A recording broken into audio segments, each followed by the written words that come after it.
remercier de m'accueillir ici en raison de l'exposition Humain, où certaines de vos œuvres sont montrées en compagnie de celles de Pascal Vergeron et Robert Kéramzy. Mais je connaissais le travail de Kéramzy, mais je ne connaissais pas le travail de Pascal Vergeron.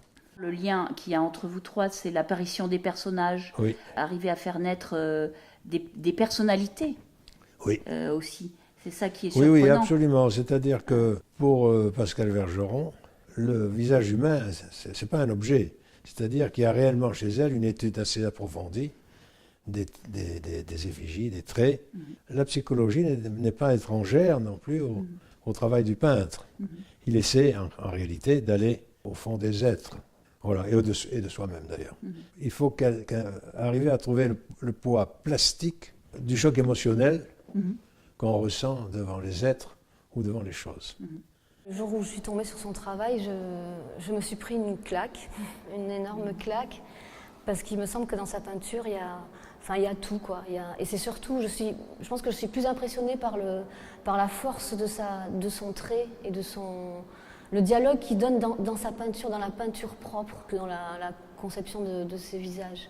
Donc ces visages sont d'une force et d'une expressivité indéniable, mais moi je pense que je suis plus touchée par le cri qui se dégage de la peinture, de son monde pictural et plastique. Il pose un trait et ça y est, c'est fait, c'est dit. Et ça, je suis chapeau.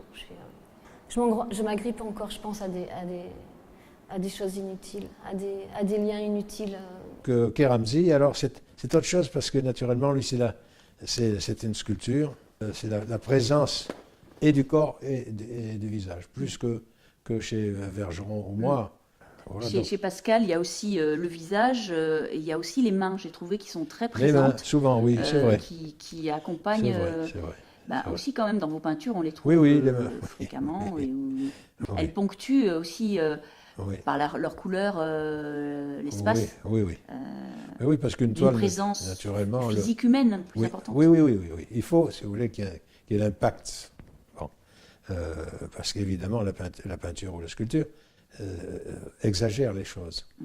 Pascal Vergeron, qui vous a rencontré lors du vernissage pour la première fois, a indiqué qu'une des choses qui l'intéressait beaucoup dans votre travail, c'était qu'on ressentait vraiment la rapidité du geste dans certaines parties de l'exécution de vos œuvres, et qu'on peut retrouver, je pense, aussi chez Robert Kéramzy. Je pense que chez lui, il y a une immédiateté, tandis que chez moi, en amont, il est certain qu'il y a tout un travail d'approche, et que la dernière séance doit être la plus rapide. C'est une apparente rapidité. Mais je pense en effet que c'est nécessaire à un moment donné dans une œuvre où il faut qu'il y ait une sorte d'unification. Il faut que ce soit submergé par la lave terminale et qu'on ait l'impression qu'en effet elle est rapide. Mais elle est rapide d'ailleurs. Chez Kéramzy, je pense qu'il y a une immédiateté, qu'il laisse. De Staël parlait de la première maladresse, de l'élan extraordinaire de la première maladresse. Il la conserve, et il faut la conserver d'ailleurs, jusqu'au bout. Il ne faut pas s'attarder. Si on s'attarde, on perd l'essentiel. Il vaut mieux recommencer. Et vous disiez que, par exemple, ce que vous posiez en premier, peut-être était aussi le visage. Oui, le visage. Parce que si j'ai le visage, après, ça suit le reste. Ça commande tout. Alors évidemment, il faut trouver sa position dans la toile. Chez moi, c'est en position haute, naturellement. Ensuite, le corps vient, la folie vient. Le peintre, évidemment, il a par moments des sortes de pulsions, de rage, parce que ça vient sans doute de sa difficulté à appréhender la totalité du réel. Moi, j'ai commencé par le visage, mais à une époque où l'abstraction, moi j'étais à la fin des années 50, triomphait. On est passé par l'abstraction parce que ça a été une quasi-nécessité pour retrouver la beauté plastique de la peinture. Donc ça a été au fond une tentative de purification, sans référent. Et maintenant, je dirais que c'est l'inverse. L'abstraction va s'élargir à la figuration. Et moi, j'ai beaucoup de mes amis qui ont été, comme Jean Rustin, mais ils sont passés à la figure Parce qu'il y a toujours une grande complicité entre une figure et le regardant. Parce que là, c'est un univers familier. Un visage humain, c'est un univers familier. J'ai une attirance particulière pour la mise en scène de l'être humain, mais pas que. J'adore aussi l'expressionnisme abstrait des peintres américains. Pollock, Rothko, Motherwell, toute cette bande-là. Parce que l'abstrait, c'est quelque chose qui m'attire énormément, mais comme je m'agrippe encore à des choses complètement inutiles dans la peinture, je pense que je ne suis pas encore... mais peut-être qu'un jour, je serai suffisamment détachée et libre pour faire de l'abstrait. Un dépouillement, quoi, un peu de... Oui, ou la peinture... Oui, ou la peinture pourrait parler d'elle-même sans avoir besoin de références. Quand la peinture a sa vie propre, forcément qu'il y a quelque chose qui est plus réussi que dans d'autres tableaux où elle a moins sa place, quoi. Je fuis tout effet décoratif dans la peinture et j'aimerais... la beauté de la peinture prend toute sa force et sa dimension à partir du moment où elle dégage son langage, son expression propre. Et c'est en ce sens que je suis complètement subjuguée par la belle peinture. Et à partir du moment où la peinture prend le dessus et qu'elle hurle quelque chose, c'est réussi. Mais dès qu'il y a un effet décoratif, c'est ennuyeux à mourir, quoi. C'est pour ça que quand je dis la couleur ne m'intéresse pas, c'est que les choses colorées avec une intention de que les couleurs aillent bien ensemble et tout ça, c'est une peinture qui m'emmerde en fait, pour tout dire. Vos nombreuses peintures, on a des représentations d'ecclésiastiques. Est-ce que c'était l'attrait de la fonction ou l'attrait de l'aplat de couleurs que ça permettait oui, du fait de leur costume Vous avez raison de parler des aplats, parce qu'il est certain que même dans la Pietà d'Avignon, par exemple, il y a tout un fond doré qui est parfaitement abstrait, qui détourne bien les visages ou les corps. Même chez le Gréco, chez Goya, il y a tous ces aplats gris de fond. L'abstraction dans la peinture, ce sont des lieux de silence ou de mise en valeur, je crois. Mais c'est une nécessité absolue. D'ailleurs, si on travaillait tout comme un visage, ça serait insupportable. Les grands peintres choisissent très précisément leur sujet et ils évacuent le reste, non pas dans la nuit, mais dans la grisaille alentour, voilà, dans l'air. Mais quand on observe de près des peintures comme celle de Rembrandt, les portraits ou de Velázquez, on voit bien que les traits sont lâches. Oui. Et donc il y a de l'espace entre les touches. Oui, oui. Donc on voit bien d'où vient ensuite la peinture moderne. Ce sont des virtuoses inouïes. Parce que dans vos peintures aussi, on peut presque voir les personnages construits comme à partir de boîtes, d'aplats de couleurs qui construisent la boîte, le volume du personnage. Ce que je trouve très intéressant, si on pense à des gens comme Giacometti, c'est que, comme c'était un insatisfait, comme tous les artistes, nés, si vous voulez, très exigeants, ils brouillaient les pistes, comme fait Bacon d'ailleurs aussi, très souvent, par un coup de chiffon, par un coup d'éponge. Mais on voit en transparence quand même, et chez Giacometti c'est toujours extraordinaire, l'œil qui est là. Et cette approche est savoureuse, parce que dans la peinture, il y a aussi une notion de plaisir, dont on ne parle jamais. Mais c'est aussi un grand plaisir de dégustation. Même quand les toiles ont des sujets difficiles, comme j'évoquais Bacon, ce qui est le cas. Normalement, ça devrait nous faire fuir. C'est un univers implacable, d'une grande cruauté, de grande solitude, et sans grande espérance. Voilà, mais je n'ai pas répondu à votre question sur l'univers religieux.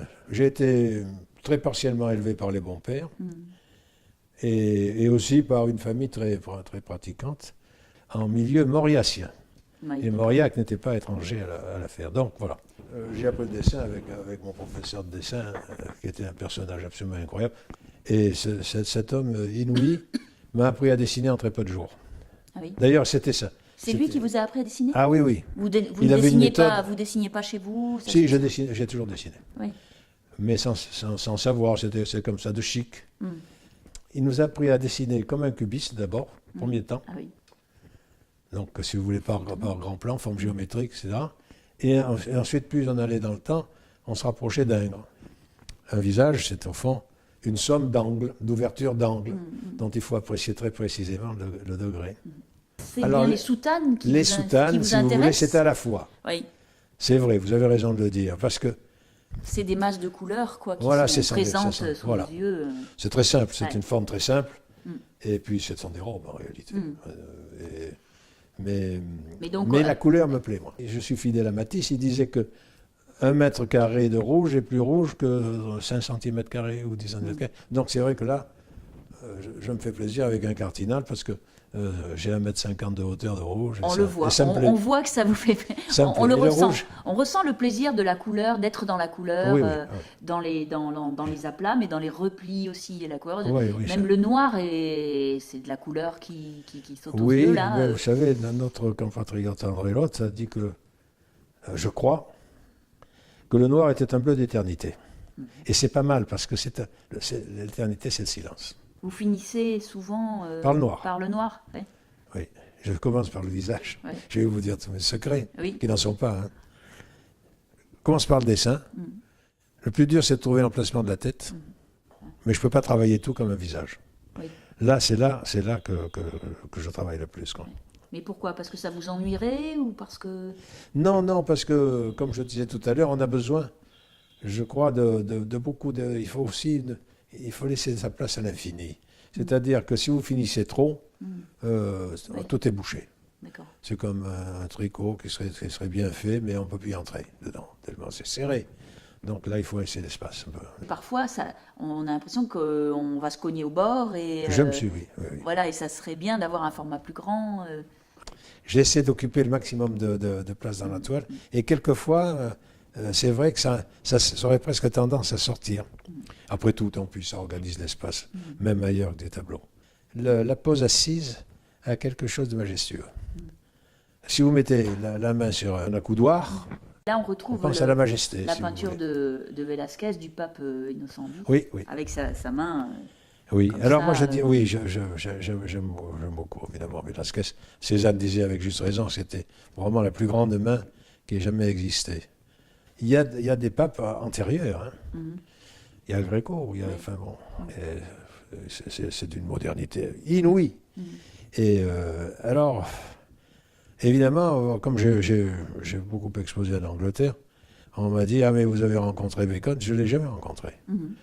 J'ai rencontré une seule fois à la FIAC à Paris où j'ai exposé, et lui aussi, donc c'était très bien, il était mon voisin. Vous avez pu échanger avec lui alors Très un peu. peu. C'était un homme d'une immense courtoisie, et donc il avait l'air de s'intéresser à ce qui l'entourait, et vous savez, moi j'étais sans illusion, évidemment, quand vous êtes à côté d'un géant. Cette année-là, c'était au début des années 80, il devait y avoir, j'avais Lindstrom à ma gauche, Bacon en face, et il y avait Révérol qui exposait les suicidés, alors donc je me sentais tout petit. Ouais. L'âge venant, je me suis rendu compte de l'importance de Van Gogh. Et maintenant, je sais pourquoi, parce que Van Gogh, au fond, comment dire, c'était aussi un mystique, c'est un mystique de la peinture. L'approche graphique de Van Gogh est toujours colorée. Il dessine en couleur. Ouais, Et on voit les traits qui subsistent. C'est très humain en plus, Van Gogh, c'est ça qui est formidable. Et en même temps, il était toujours en état d'extase devant la nature. Comme s'il était à côté, et au fond, il a eu ce très beau mot sur sa souffrance, la souffrance de l'infini, c'est magnifique d'ailleurs. Et devant ces tableaux, il a saisi ça, l'infini qui nous entoure. Bacon était bordélique. C'est pas moi qui me plaindrai de ça, parce que je le suis aussi. Mais enfin, à ce point quand même, pas tout à fait. Lui, il paraît qu'on pouvait marcher dans 50 cm de papier dans son atelier. Or, il s'en foutait. Et c'est très intéressant de voir comment, à partir de tout ça, il a édifié une œuvre. Bien qu'il ait eu quelquefois quelques modèles, hein, bon, c'est vrai. Picasso l'a influencé, Van Gogh bien sûr, Soutine aussi. Soutine, c'est quelque chose. Hein. Non, on a eu de très grands peintres 20e. Ouais. Alors reste 21e maintenant. Voilà. Il démarre pas si mal. Au fond, c'est un lieu le chevalet ou ce qui l'entoure, où tout d'un coup surgissent des personnages, voilà, à qui le peintre donne vie et à qui on s'attache. À un moment donné, il y a quelque chose qui ne va pas, qui n'est pas en place. Et donc, je vais donner plus d'importance à un des éléments du visage. Ça peut être la bouche, souvent la bouche d'ailleurs, ou un œil agrandi, un regard. Ça, c'est quand même la difficulté, le regard, oui, le regard dans la peinture, je trouve. Oui. Évidemment, c'est l'âme, c'est-à-dire, au fond, la conscience d'être au monde et de témoigner du monde. Ce que le peintre fait. Et c'est que le sujet récurrent, c'est l'humain dans tout ce qu'il a de complexe dans ses jeux. Dans ces jeux entre l'intérieur et l'extérieur, l'humain théâtralisé et donc mis en scène entre comment il se présente au monde et comment on peut entrevoir son monde intérieur et son intériorité. Donc c'est vraiment cette frontière-là et ces allers-retours entre ces deux mondes qui m'intéressent. La vérité, est-ce qu'elle est plus dans ce qu'on montre ou dans ce qu'on cache ? En croyant cacher des choses, je pense qu'on en montre plus que ce qu'on pense. Et toutes ces interprétations de soi-même et des autres et tout ce qui fait l'intérêt d'être ensemble quoi, et de se découvrir. Ce que j'aime beaucoup c'est une position qui revient souvent, c'est ce côté un peu hautain et méprisant. Voilà. Je trouve que derrière une attitude comme ça, justement on montre toutes ces fragilités. C'est une armure quoi. Ça tient à la fois de l'attaque et de la défense. Voilà, et on est tout le temps là-dedans, quoi. Il me semble qu'on est tout le temps dans cette fragilité et qu'on essaye plus ou moins de cacher. Et, les forces sont fragiles et les fragilités peuvent être une force. Et ça faisait partie aussi d'une série sur le pouvoir. La papauté, c'était pas trop mon truc. Et en fait, je suis partie sur ce rapport de pouvoir et qu'est-ce qui est resté de l'humain dans tous ces rapports de pouvoir au Moyen-Âge. La lumière est centrée sur un personnage, et puis voilà, après on peut imaginer qui se croit devant un public. Je pense qu'on est tous sur une scène de théâtre, on a tous l'impression d'être sur une scène de théâtre, quoi. On a tous l'impression d'être devant un public. C'est des histoires de couples, donc des histoires des couples qui ont un vécu, qui se connaissent depuis un certain temps, qui ont eu le temps d'imprimer une histoire quelque part, quoi, autant dans leur individu que dans le double, justement. J'avais envie de parler le poids de l'absence dans une famille. Et donc voilà, je savais que il allait y avoir cette composition-là. Et j'ai besoin d'avoir une piste, quoi, au début. Et après, je me laisse. Ça se construit petit à petit, dans un dialogue. Oui, dans un dialogue. Et je me demande qui mène, si c'est moi qui mène le tableau, des fois c'est surtout le tableau qui me mène par le bout du nez, quoi. Paradoxalement, Robert Kéramzy, il arrive à faire des regards, bien. Alors que ce sont simplement des creux. Il est tout à fait à l'aise lui, pour faire une foule. C'est très étonnant. Oui. Moi, j'aurais tant aimé faire de la sculpture, mais j'ai jamais osé. Et puis, mais j'ai déjà envie encore à mon âge. Mais bon, parce que c'est vrai que c'est l'art de dehors. Une sculpture, c'est in situ. Et puis on tourne autour. Tandis que nous, c'est du face à face. Alors jusque-là, j'ai fait beaucoup de personnes âgées.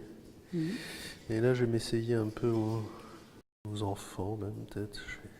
Est-ce que c'est pas la vieillesse qui m'intéressait, c'est plutôt la chair, la vie, les corps chargés de vie. Quand tu accentues le poids de la chair, tu marques les visages, plus tu accentues, plus tu arrives à décorager, quoi. Oui. Et il y a quelque chose où tu es libre, tu n'as pas besoin de chercher à lisser, à chercher des formes justes et tout ça. Tu peux jeter, et puis la matière, ça rend des personnes vieilles, quoi. Alors qu'un enfant, il va falloir que j'arrive à garder la même spontanéité, mais sans qu'ils aient l'air vieux. Parce qu'il ne faut pas qu'ils soient tout lisses à côté des personnages. Enfin, il faut qu'il y ait une cohérence entre les personnages. C'est une petite maigre, une petite vieille femme maigre que je veux faire.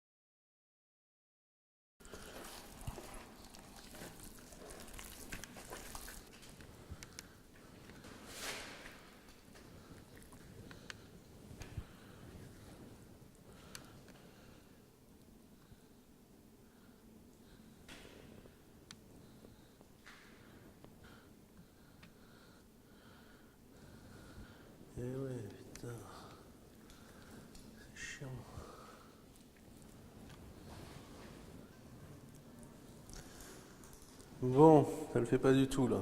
Ça m'énerve.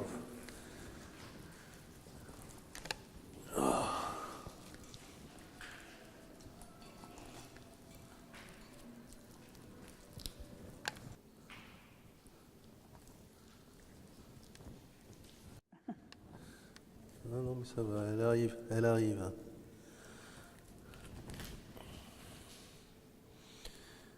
Je sens qu'elle arrive.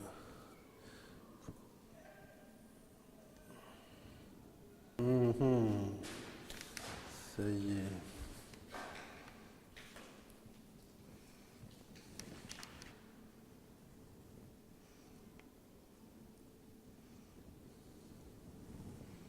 Ouais. Ça va aller, ça va aller. Tu détermines une expression, tu neutre, plutôt Ouais, neutre. Ouais. Toujours. Ouais. J'essaie d'être de moins raconter le moins possible. Pas de mouvement, pas de sourire. Je veux que ce soit juste voilà, neutre, ouais, c'est ça, posé. Si j'enlève tout, il y a vraiment la présence. Et moi, ce qui m'intéresse, c'est la présence, quoi.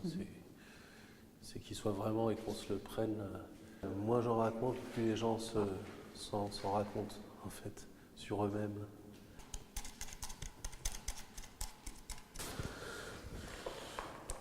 Les deux choses auxquelles je pense, c'est justesse et présence.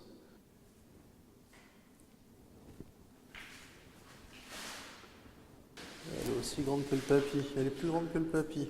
Bon.